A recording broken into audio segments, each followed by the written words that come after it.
జగన్మోహన్ రెడ్డి గారు కులం చూడడం, మతం చూడడం, పార్టీలు చూడడం అని చెప్పి పరిపాలన అందిస్తే వీళ్ళు అసలు పార్టీలు చూడడం, కులం చూడడం, మతం చూడడం, ఎవడైనా సరే మాకు కట్టాల్సిందే.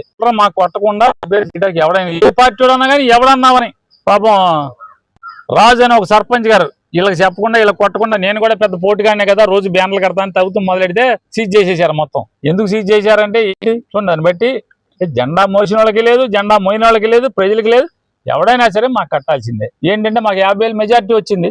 50,000 మెజార్టీ వచ్చింది కాబట్టి మాకు కట్టండి 50,000. ఇంకా అదృష్టం 1,00,000 మెజార్టీ వస్తే ఎకరానికి 1,00,000 కట్టించిన వాళ్ళు అనుకుంటా. కులరేంద్ర గారు నాకు 50 మెజార్టీ అంటే రేట్ ఇది అనమాట. 50 రేటు మెజార్టీ ఎంత ఉంటే అంత రేటు పెడతారనమాట. నిన్న ఒక చిన్న రైతు కోన ఫలితముల ప్రాంతంలో ఓ చిన్న రైతు 80 సెంట్లు రిపేర్ చేసుకుంటే ట్రాక్టర్లతో ఆర్డీఓ వచ్చేసేసి ఆ చెరువు పూడ్చేయమంటాడు. ఆర్డీఓ సాంబశివరావు అంట. ఏం పోయేకాలమయ్యా సాంబశివరావు, నీకు కలేజే ఉంటే నువ్వు నిజంగా రెవెన్యూ అధికారి అయితే దేవుడు నీకు సిగ్గనేది పెడితే కానూరు రెవెన్యూలో పెదపట్నం పక్కన మరదవుతుంటే సిగ్గు లేదా అని అడుగుతున్నాను. సిగ్గు శరం లేదా అని అడుగుతున్నాను. రాజులు తవ్వుతున్నారు 100 ఎకరాలు, సిగ్గు లేదా? చిన్న వాళ్ళ దగ్గరికి, బక్కువాళ్ళ దగ్గరికి, బలహీన వర్గాల దగ్గరికి, దళితుల దగ్గరికి, చిన్న కాపుల దగ్గరికి, చిన్న వాళ్ళ దగ్గరికి మీరు వచ్చేది. చిన్న వాళ్ళ దగ్గరికి ఆడెవడ డబ్బులకి బోకర్లుగా పనిచేస్తుంటే వాళ్ళకి మీరు జీతగాళ్ళలాగా పనిచేయటం ఏంటి? ఆడు ఫోన్ చేస్తే మీరు రావటం ఏంటి?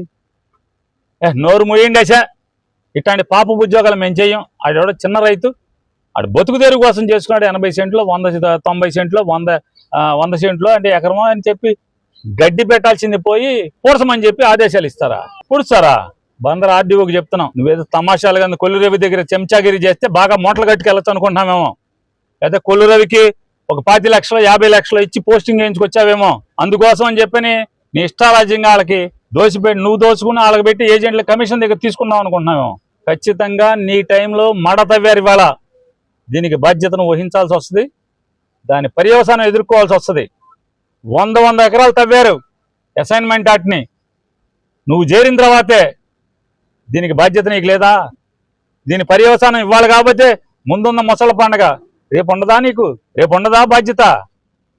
సాక్షులు చెప్పరనుకుంటున్నావా రైతులు? ఎవరికి ఎంత ఇచ్చారో ఏంటో భోజనం చేయండి, భోజనం చేయండి. ఇంటి దగ్గరికి వెళ్ళి అన్నం తినండి. ఆడి దగ్గర ఈడి దగ్గర లంచాలా? అరే చిన్న రైతుల్ని కాల్చుకు తింటాం ఏంటి? రైతులు ఆడెవడో టీడీపీ బ్రోకర్లు చెప్తే మంత్రి బ్రోకర్లు ఫోన్ చేస్తే మీరు ఎగాడుకుంటా రావటం ఏంటి? విచక్షణ ఉండాలి కదా, చదువుకున్నారు కదా. ఎంఆర్ఓలు ఆర్డీఓలు చేస్తా ఈ రకంగా బరిదెగించి మీరు ఏమాత్రం సిగ్గుపడకుండా ఇంత పచ్చిగా చేస్తారా?